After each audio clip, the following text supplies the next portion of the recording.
सातबारा घेऊनच म्हणजे एक प्रकारे उदाहरण म्हणून की शेतकरी एवढे तयार आहेत की थेट जमीन देण्यासाठी तयार आहेत. मी राजू शेट्टींकडे जातो.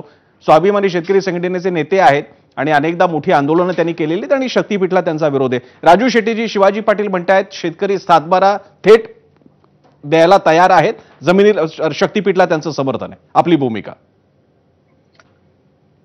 संभाव्य शक्तीपीठ महामार्ग जो आहे त्या महामार्गामध्ये ना गडिंग्लज येतं, ना चंदगड येतं, ना आजरा तालुक्याचा शिवाजी पाटलांचा मतदारसंघ येतो. तो बोदरगडच्या बाजूनं गोव्याच्या दिशेनं जातो.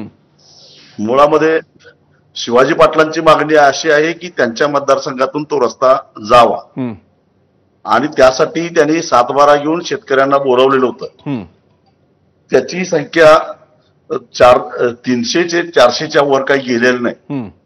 ठीक आहे, 5-50 हजार शेतकरी जर आले असतील तर मला वाटतं की त्यांनी सातबारे जमा केले असतील. मग निवडणुकीनंतर जसं मतमोजणी करतो तसं सातबारा मोजायला काय हरकत नाही, एकदा मोजून बघावं किती आकडा आहे तो. तर मुद्दा हा आहे की कोल्हापूर जिल्ह्यामधून हा शक्तीपीठ महामार्ग जात असताना तो 3892 गट नंबर मधून जातो असं त्यांनी त्यांचं प्रोजेक्शन दिलेलं आहे. आणि 5200 एकर जमीन त्याला लागणार आहे.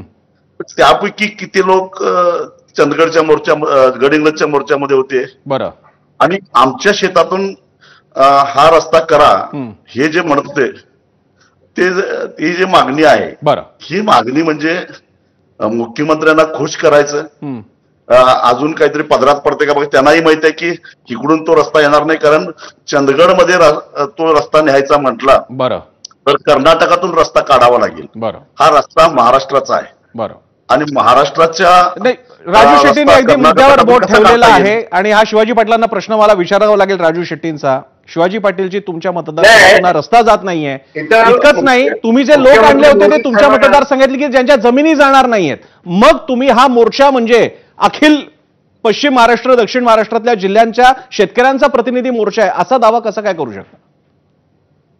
मी तुम्हाला पहिला कळवतो, गेल्या आठवड्यात हा रस्ता शक्तिमार्ग भक्ती मार्ग माझ्या मतदारसंघात व्हावा